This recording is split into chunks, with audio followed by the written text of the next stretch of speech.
देखिए स्टूडेंट, आज के क्लास का पहला क्वेश्चन है what is the type of रीवाइंडिंग process. Okay, तो यहाँ ध्यान दीजिएगा, यहाँ पे वाइंडिंग नहीं रीवाइंडिंग दिया गया है। ठीक है, तो ये रीवाइंडिंग का मतलब होता है कि जो यदि हमारा ओरिजिनल वाइंडिंग है उसमें कोई फॉल्ट होता है या कोई डिफेक्ट आता है ये उसके वाइंडिंग में, तो हम लोग क्या करते हैं, उसको दोबारा से वाइंडिंग करवाते हैं या करते हैं। ठीक है, तो उस चीज़ को हम लोग कहते हैं रीवाइंडिंग। री मतलब दोबारा। ओके, तो यहाँ जो फिगर दिया गया है यहाँ पे देखिए, आर्मेचर के स्लॉट्स में क्या हो रहा है, वाइंडिंग किया जा रहा है।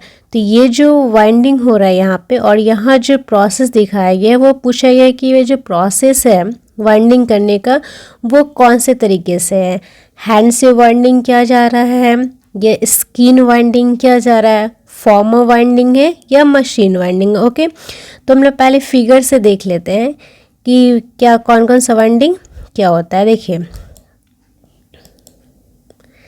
पहला यहाँ जो दिया गया है, ये जो हम लोग लपेटते हैं ऊन को, ओके, ऊन जैसे लपेटा हुआ रहता है, या फिर यहाँ पे वायर है जिससे हम लोग वाइंडिंग करते हैं, तो इसको हम लोग कहते हैं स्किन वाइंडिंग। ठीक है, तो ऐसा तो हमारा फिगर में गिवन नहीं है, तो यानी कि स्किन वाइंडिंग हमारा ऑप्शन नहीं होगा। नेक्स्ट फिगर देखिएगा, ये है फॉर्मर। ये पहले से बना हुआ रहता है, इसमें हम लोग जिस डायमीटर का है उसमें इस तरीके से इस पर वाइंडिंग किया जाता है। ठीक है, और ये फॉर्मर पे वाइंडिंग करके और फिर इसको वाइंडिंग को यहाँ डाल दिया जाता है, तो ये होता है हम लोग का फॉर्मर वाइंडिंग। ओके, तो ये भी हमारा नहीं दिया गया है। नेक्स्ट है मशीन वाइंडिंग। देखिए ये जो फिगर है इस प्रकार से हम लोग मशीन वाइंडिंग करते हैं, तो ये तो तीनों हमारा ऑप्शन नंबर बी, सी और डी नहीं हुआ, तो ये जो गिवन फिगर है वो किसका है, वो हैंड वाइंडिंग का है। ठीक है, तो इसका सही आंसर क्या हो जाएगा, option number A. Okay, next question है which type of starter is use to start and run the 3-phase slip ring induction motor. Okay, यहाँ पे पूछा गया है कि स्लिप रिंग इंडक्शन मोटर को स्टार्ट करने के लिए या रन करवाने के लिए हम लोग कौन से स्टार्टर का यूज़ करेंगे। ठीक है, तो हम लोग सारे लोग जानते हैं कि कोई भी मोटर हो, डीसी हो या एसी हो, जैसे कि 3-phase slip ring induction motor ये एसी मोटर के अंदर आता है, तो हमारा मोटर जो भी हो, एसी हो या डीसी हो, दोनों मोटर में स्टार्टर का ज़रूरत होता है आर्मेचर करंट को कम करने के लिए। ओके, तो यहाँ पे जो एसी स्टार्टर का जिक्र हो रहा है, ठीक है, तो जितना भी स्टार्टर यहाँ पे गिवन है, डायरेक्ट ऑनलाइन है, रोटर रियोस्टेट है, ऑटो ट्रांसफॉर्मर है, मैनुअल स्टार डेल्टा है। ठीक है, ये सारा किसका स्टार्टर है, एसी का स्टार्टर है। तो हम लोग को यहाँ पे ध्यान रखना होगा, या फिर हम लोग इसको याद कर लेंगे। ठीक है, कि जो स्लिप रिंग इंडक्शन मोटर होता है उसमें हम लोग हमेशा रोटर रियोस्टेट स्टार्टर का ही यूज़ करते हैं। ओके, रियोस्टेट यानी कि उस पर रेजिस्टेंस, वेरिएबल रेजिस्टेंस लगा रहता है। ठीक है, तो स्लिप रिंग इंडक्शन मोटर का स्टार्टर हो या स्पीड कंट्रोल हो, हम लोग कौन सा मेथड यूज़ करते हैं, rheostat starter, rheostat method. Okay, इसका सही आंसर हो जाएगा option number B. Okay, next question देखते हैं। नेक्स्ट क्वेश्चन बोला गया what is the function of collar. यहाँ जो फिगर में कॉलर दिखाया गया है, इस कॉलर का कार्य क्या है ये पूछा गया। ठीक है, चलिए हम लोग ऑप्शन देख लेते हैं। पहला ऑप्शन है प्रोवाइड्स इंसुलेशन अराउंड फील्ड। जो चुंबकीय क्षेत्र बनता है उसके चारों ओर इंसुलेशन मतलब जिससे जहाँ से करंट फ्लो नहीं करे वैसा एक एरिया बना रहता है। Provide insulation for coil tapping, जैसे कॉइल को हम लोग टैप करते हैं, यानी कि कहीं से कॉइल को हम लोग वहाँ से निकालते हैं। ठीक है, तो वो टैपिंग के लिए इंसुलेशन देना है। या help Titan material for flange, यानी कि यदि कोई हमारा किनारे को टाइट करने के लिए हम लोग कॉलर का यूज़ करते हैं। या provides insulation for heat transfer from coil, या कॉइल से जो हीट निकलता है लॉस के कारण उसको हम लोग इंसुलेट करते हैं। तो जो कॉलर का इस्तेमाल होता है वो मेटल के बना रहते हैं, उसका यूज़ करते हैं हम लोग फील्ड यानी कि मैग्नेटिक फील्ड के चारों ओर इंसुलेशन प्रदान करने के लिए। ओके, तो इसका सही आंसर क्या हो जाएगा, option number A. Next question देखते हैं। नेक्स्ट क्वेश्चन है which type of winding wire is use to wind submersible pump motors. Okay, बोल रहा है कि यहाँ पे कौन से तार का वाइंडिंग तार का इस्तेमाल करते हैं सबमर्सिबल पंप मोटर्स में वाइंडिंग करने के लिए। ओके, तो यह जो सबमर्सिबल पंप मोटर्स होता है यानी कि जो पानी के अंदर यानी कि अंडरग्राउंड या किसी भी पानी के अंदर जो हम लोग मोटर्स लगाते हैं उसको कहते हैं सबमर्सिबल पंप मोटर्स। ओके, तो वहाँ पे जो हम लोग तार का इस्तेमाल करते हैं उसके ऊपर जो इंसुलेटर होना चाहिए वो पीवीसी का होना चाहिए। ओके, पीवीसी मतलब क्या होता है? Water proof polyvinyl chloride. Okay, तो इसका सही आंसर क्या हो जाएगा? हमारा पीवीसी कवर्ड टाइप होना चाहिए। ओके, तो सही आंसर हो जाएगा option number A. Next question देखते हैं। नेक्स्ट क्वेश्चन है what is the reason of long cord winding is avoided in AC motors. Okay, तो लॉन्ग कॉर्ड वाइंडिंग कब होता है? जब हमारा कॉइल पिच जो होता है वो ज़्यादा होता है। किससे? पुल पिच से। सॉरी, कॉइल पिच का वैल्यू क्या होगा? ज़्यादा होगा पुल पिच से, तो उसको हम लोग कहते हैं लॉन्ग कॉर्ड वाइंडिंग। ओके, तो लॉन्ग कॉर्ड वाइंडिंग का हम लोग इस्तेमाल इसलिए नहीं करते हैं, इसको हम लोग सिंपल भाषा में कह सकते हैं लंबे तार। ठीक है, तो लंबे तार का इस्तेमाल हम लोग क्यों नहीं कर सकते? क्योंकि उसमें क्या होता है कि ज़्यादा तार अधिक वाइंडिंग तार की आवश्यकता होगी और हम लोग को कोशिश करना है कि कम में यदि हमारा काम हो जाता है तो फिर ज़्यादा वायर यूज़ करने की क्या आवश्यकता है। ठीक है, तो इसलिए हम लोग लॉन्ग कॉर्ड वाइंडिंग को अवॉइड करते हैं यानी कि नहीं करने की कोशिश करते हैं। ठीक है, तो इसका आंसर क्या हो जाएगा?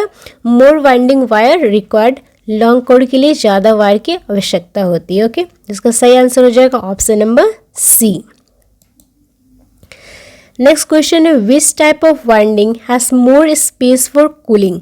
हम लोग कैसा वाइंडिंग करेंगे? वाइंडिंग बहुत तरह का होता है और एसी और डीसी दोनों का अलग अलग वाइंडिंग होता है। ठीक है, तो हम लोग बोलेंगे कैसा वाइंडिंग करेंगे जिससे कूलिंग के लिए हमको अधिक स्पेस मिले यानी कि जगह मिले। तो वाइंडिंग कैसा होना चाहिए? Between over hanging coils and yoke. यहाँ पे ओवर हैंगिंग कॉइल्स क्या होता है?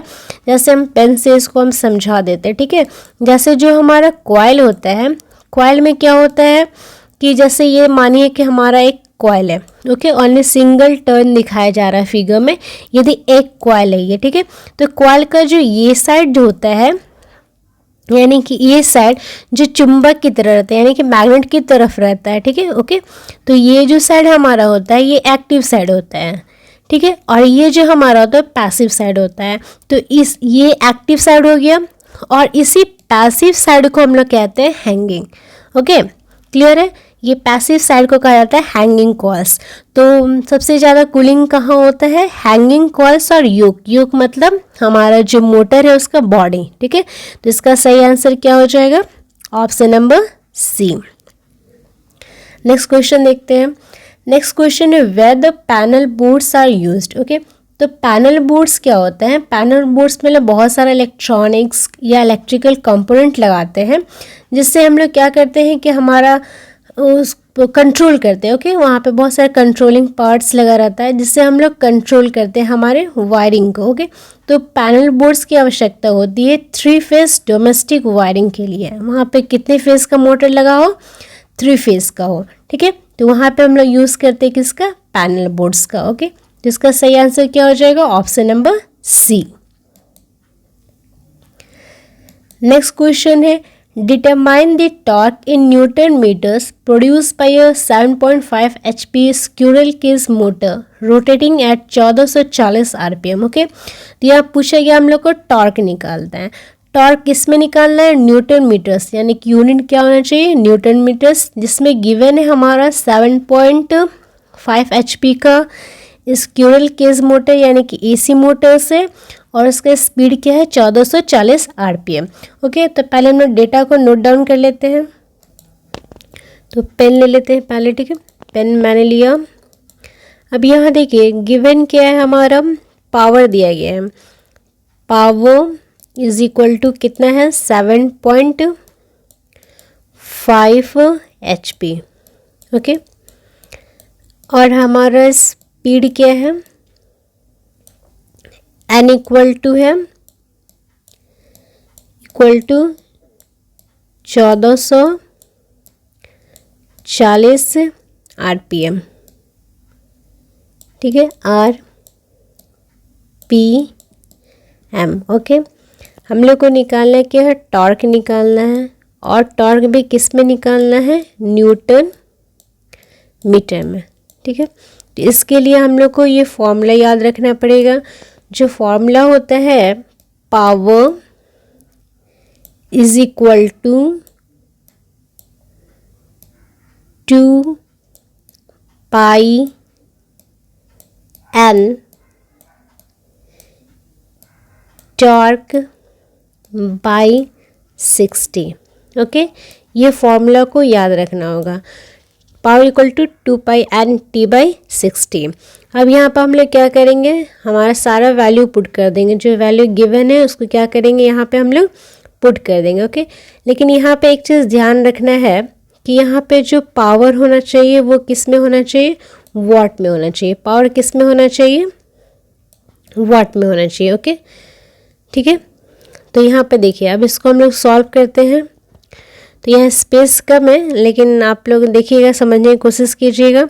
तो ये जो फॉर्मूला है, इस फॉर्मूले से, ओके, इस फॉर्मूले से क्या होगा, टॉर्क का फॉर्मूला क्या बन जाएगा, torque equal to power into 60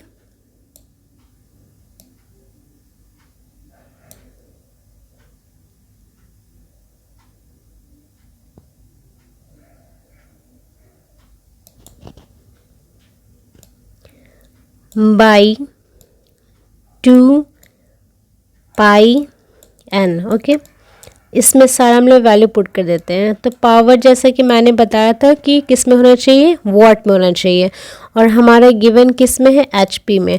तो हम लोग को पता है कि 1 HP इक्वल टू 746 वॉट होता है ब्रिटिश सिस्टम में। तो इसको हम लोग इंटू कर देंगे 746 से, ठीक है, इंटू 60, और फिर हम लोग इसको डिवाइड कर देंगे कितने से,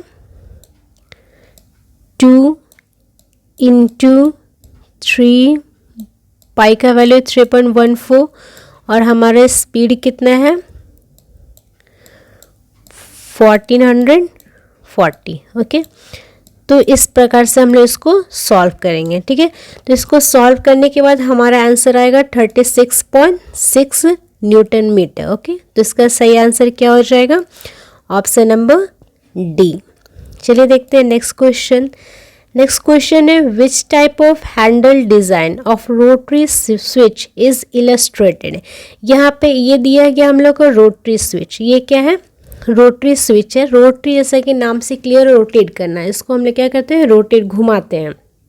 ओके, तो यहाँ पे देखिए, यहाँ पे जो स्विच है वो इससे हम लोग पॉइंट आउट करेंगे कि कौन सा स्विच है। तो हमारा पहला ऑप्शन है नॉब। ठीक है, जैसे कि देखिए मैंने फिगर में अलग से दिया है, नोब का नोब टाइप कैसा होता है, इस प्रकार से होता है। ठीक है, तो क्या यहाँ पे नोब लगा हुआ है, तो नहीं लगा हुआ है, यानी कि ऑप्शन नंबर ए नहीं होगा। ओके, नेक्स्ट है लीवर।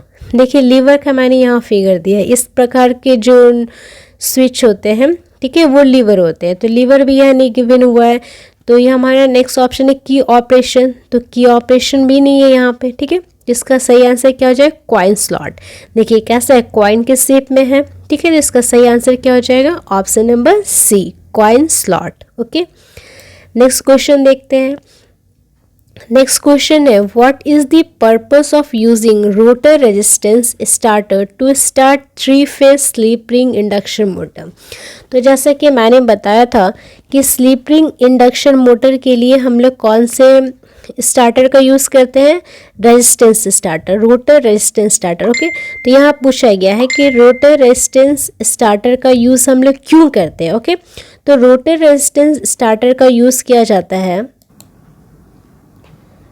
यूज़ करते हैं हम लोग टॉर्क को ज़्यादा करने के लिए, क्योंकि स्लीप रिंग इंडक्शन मोटर का ही इस्तेमाल किया जाता है टॉर्क को, ज़्यादा टॉर्क के लिए। ओके, तो इसका सही आंसर क्या हो जाएगा, increase the torque.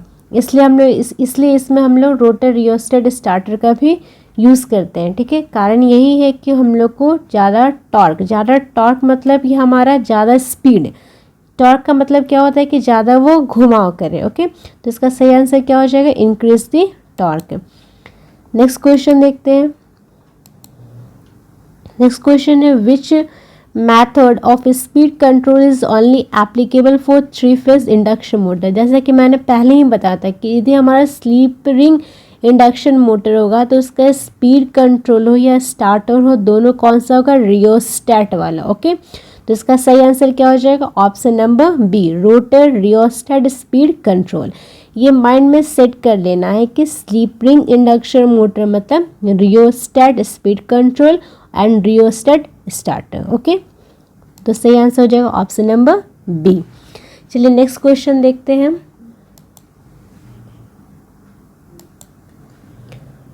Next question है what is the name of the windings. यहाँ जो वाइंडिंग किया गया है, इन स्लॉट्स में जो वाइंडिंग किया गया, ठीक है, पूछा गया कि इस वाइंडिंग का नाम क्या है। ठीक है, तो पहला हमारा ऑप्शन है स्क्यू वाइंडिंग। स्क्यू वाइंडिंग क्या होता है, इसका एक स्लॉट्स का तार हमारा छोटा होता है और दूसरे जो उसका नेक्स्ट कंडक्टर होता है उसी कॉइल का वो लंबा होता है। ठीक है, इसको हम लोग कूलिंग पर्पज से इस्तेमाल करते हैं। स्किन वाइंडिंग जो होता है, हमारे स्किन वाइंडिंग में क्या होता है, एक लंबी कॉइल बनाई जाती है, फिर उसको हम लोग स्लॉटों में एक के बाद एक दूसरे स्लॉट में डाला जाता है। ठीक है, इनवॉल्यूट कॉइल वाइंडिंग में क्या होता है कि उसको हम लोग पहले वाइंडिंग फॉर्मर बना लेते हैं, फिर ठीक है, फिर उसको हम लोग वाइंडिंग यानी कि स्लॉट्स में डालते हैं। ओके, डायमंड शेप का तो मैं जानती हूँ कि उसका शेप कैसा होता है, डायमंड शेप में। तो हमारा जो यहाँ वाइंडिंग दिया गया है, ये वाइंडिंग दिया गया है skew winding. Okay, skew winding का काम क्या होता है कि वो कूलिंग पर्पस के लिए इसको तैयार किया जाता है। ओके, तो इसका सही आंसर क्या हो जाएगा, option number A, skew winding. Okay, next question देखते हैं। नेक्स्ट क्वेश्चन है what is the name of three phase motor winding if the coil pitch is less than pole pitch. Okay, तो यदि हमारा कॉइल पिच यदि पोल पिच से कम है तो वो शॉर्ट कॉर्ड होगा। जैसे कि मैंने पिछले कोई क्वेश्चन में मैंने बताया था कि यदि कॉइल पिच लॉन्ग कोड किसे कहते हैं कि हमारा कॉइल पिच होगा पोल पिच से ज़्यादा, बट यहाँ पूछा गया है कॉइल पिच है पोल पिच से कम, तो वो क्या हो जाएगा, हमारा शॉर्ट कॉरिडोर हो जाएगा। ओके, तो फिगर में भी देख लीजिए, यहाँ फिगर में है नॉर्थ और साउथ कि इनके बीच की दूरी हो जाता है पोल पिच। ओके, ये क्या है, पोल पिच, और कॉइल के बीच की दूरी होता है कॉइल पिच। तो कॉइल पिच यदि हमारा पोल पिच से कम है तो वो क्या हो जाता है, शॉर्ट कॉरिडोर। ओके, देखिएगा यहाँ मेंशन है वो कौन सा वाइंडिंग हो जाएगा, शॉर्ट पिच कॉइल और शॉर्ट कोडेड कॉइल। ओके, तो इसका सही आंसर क्या हो जाएगा, option number D. Okay, next question देखते हैं। नेक्स्ट क्वेश्चन है which is the demerit of three phase concentric winding.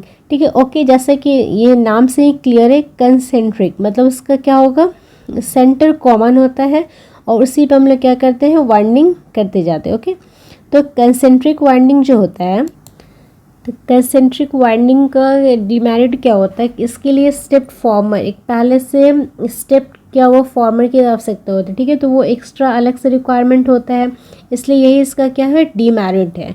Okay, तो इसका सही आंसर क्या हो जाएगा, option number B, a stepped former is required. अलग से एक फॉर्मल यानी कि ढांचा चाहिए उसकी वाइंडिंग को करने के लिए। ओके, तो इसका सही आंसर हो जाएगा ऑप्शन नंबर बी।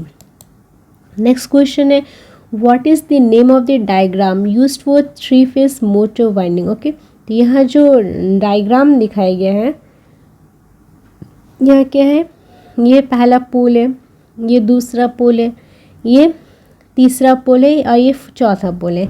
कितने पोल का हमारा वो मोटर है, वो 4 पोल का मोटर। ओके, 4 पर देखिए, पहला फेज़ है, दूसरा फेज़ है और तीसरा फेज़ है। ठीक है, तो यहाँ पे जो ये वाइंडिंग का दिखाया गया है इसको हम लोग कहते हैं रिंग डायग्राम। ओके, इसको हम लोग क्या कौन सा डायग्राम कहते हैं, रिंग डायग्राम। ओके, इस चीज़ को याद रखना है। ठीक है, तो यहाँ पे ये क्या है, कॉइल ग्रुप दिखाया गया है कि हमारा पहला 1 से है, कॉइल का यदि एक एंड 1 में है तो दूसरा किस में जाएगा, 8 में जाएगा। ओके, ए।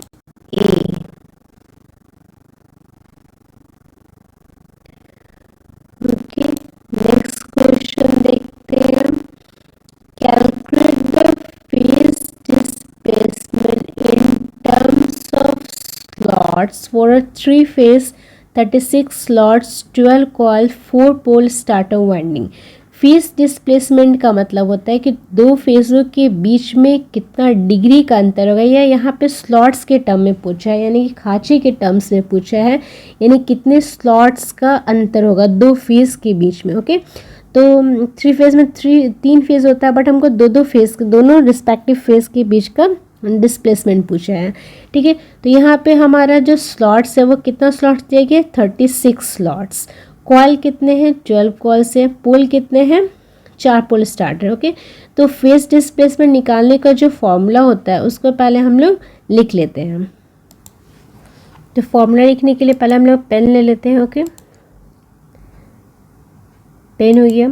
अब देखिए फेस डिस्प्लेसमेंट का हम शॉर्ट में लिख रहे हैं, यहाँ पे PD। ओके, शॉर्ट में लिखा जा रहा है। फेस डिस्प्लेसमेंट का फॉर्मूला होता है 120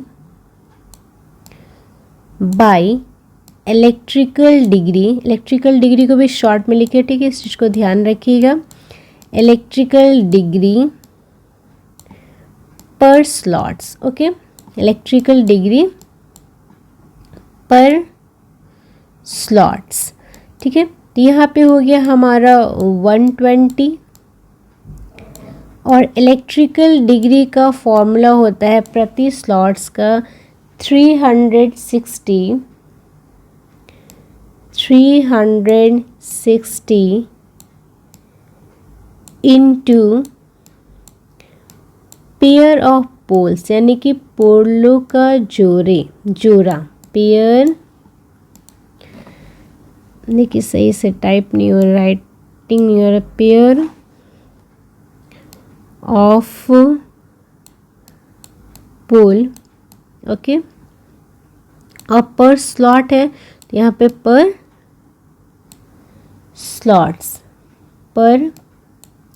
स्लॉट। ओके, अब हम लोग सारा वैल्यू पुट कर देते हैं। देखिए यहाँ कैलकुलेशन यहाँ कर रहे हैं, equal to 120 by 360 into pair of pole, यानी कि 4 पोल है तो कितना पेयर हो जाएगा, 2 पेयर्स। ओके, और ये पर स्लॉट यहाँ ना देकर हम लोग यहाँ कर देते हैं। ओके, स्लॉट्स कितना है, 36। ठीक है, तो ये देखिए 10 कैंसिल हो जाएगा, 36 कैंसिल हो जाएगा, 2 6 12। ओके, इसका सही आंसर क्या हो जाएगा, ऑप्शन नंबर सी। सही आंसर हो जाएगा option number C. Next question देखते हैं। नेक्स्ट क्वेश्चन है which type of AC motor winding having the number of coil per pole per phase is more than one arranged in different slots. Okay, तो बोल रहा है कि ऐसा कौन सा वाइंडिंग है जिसमें नंबर ऑफ कॉइल्स क्या होना चाहिए, having the number of coil per pole per phase is more than one arranged in different. यदि मोर है तो उसको हम लोग कहते हैं distributed winding. Okay, distributed winding. यदि number of coil per pole per phase यदि एक हो तो उसको हम लोग कहते हैं कंसेंट्रेटेड वाइंडिंग। ओके, जिसका सही आंसर क्या हो जाएगा, डिस्ट्रीब्यूटेड। कंसेंट्रिक तो हम लोगों ने पहले क्वेश्चन में देख लिया था, सेंटर क्या होता है, सेम होता है। बास्केट वाइंडिंग क्या होता है, बास्केट की शेप का होता है। तो इसका सही आंसर क्या हो जाएगा, ऑप्शन नंबर सी। यदि number of coil per pole per phase ये ज़्यादा है स्लॉट्स के वाइंडिंग से, अलग अलग स्लॉटर के वाइंडिंग से, तो वो हो जाता है डिस्ट्रीब्यूटेड वाइंडिंग। नेक्स्ट क्वेश्चन देखते हैं। नेक्स्ट क्वेश्चन है which type of test of winding is illustrated. Okay, यहाँ पे जो वाइंडिंग का टेस्ट किया जा रहा है, यहाँ पे वाइंडिंग का जो टेस्ट किया जा रहा है, वो जो टेस्ट है वो किसको मेज़र कर रहा है, रेजिस्टेंस को। ओके, ये वायर के रेजिस्टेंस को, तो इसका टेस्ट का नाम क्या हो जाएगा, रेजिस्टेंस टेस्ट। ओके, तो सही आंसर क्या हो जाएगा, option number B. Okay, next question है why external resistance is included in the rotor circuit at the starting through 3-phase sleep ring induction motor. तो हम लोग देखे थे कि 3 phase sleep ring induction motor के लिए हम लोग रेजिस्टेंस यानी कि रियोस्टेट स्टार्टर या रियोस्टेट स्पीड कंट्रोल का यूज़ करते हैं। तो ये ऐसा क्यों हम लोग करते हैं, रेजिस्टेंस स्टार्ट क्यों करते हैं, तो उसका रीज़न है टॉर्क ज़्यादा, स्टार्टिंग टॉर्क ज़्यादा लेने के लिए। ओके, तो इसका सही आंसर क्या हो जाएगा, to get high starting torque. इसको भी याद रखना है कि हमारा स्लिपिंग इंडक्शन मोटर एक रियोस्टेट स्टार्टर होगा, रियोस्टेट स्पीड कंट्रोल होगा, और उसका रीज़न क्या है, स्टार्टिंग टॉर्क ज़्यादा लेने के लिए। ओके, और स्लिपिंग इंडक्शन मोटर का ही हम लोग यूज़ करते हैं स्टार्टिंग टॉर्क अधिक लेने के लिए। ओके, तो सही आंसर क्या हो जाएगा, option number B. Next question और लास्ट क्वेश्चन आज का, what is the effect of motor if the rotor winding in slip ring induction motor is open circuited at the starting. यदि मोटर के स्टार्ट करने के समय ही हमारा स्लीपिंग इंडक्शन मोटर का जो रोटर है वो ओपन सर्किट हो जाएगा, तो क्या होगा, उसमें क्या होगा कि उसका यदि रोटर ओपन सर्किट हो जाता है तो हमारा जो मशीन है वो रन नहीं करेगा, यानी कि वो काम ही नहीं करेगा। ठीक है, और इसका कारण क्या है, क्योंकि वो ओपन सर्किट है तो उसमें तो करंट बनेगा ही नहीं। यदि करंट पैदा नहीं होगा तो टॉर्क पैदा नहीं होगा, और यदि टॉर्क नहीं पैदा होगा, क्योंकि टॉर्क जो होता है वो डायरेक्टली प्रोपोर्शनल होता है करंट के, यदि करंट हमारा नहीं बन पा रहा ओपन सर्किट होने के कारण तो टॉर्क नहीं बनेगा, और टॉर्क यदि नहीं बनता तो हमारा मोटर घूमेगा ही नहीं, तो क्या होगा, मोटर हमारा रन नहीं करेगा। मोटर का काम ही है घूमना। ठीक है, जिसका सही आंसर क्या हो जाएगा, ऑप्शन नंबर ए। ओके, तो ये हुआ लास्ट क्वेश्चन है आज की क्लास का, फिर हम लोग मिलते हैं नेक्स्ट क्लास में।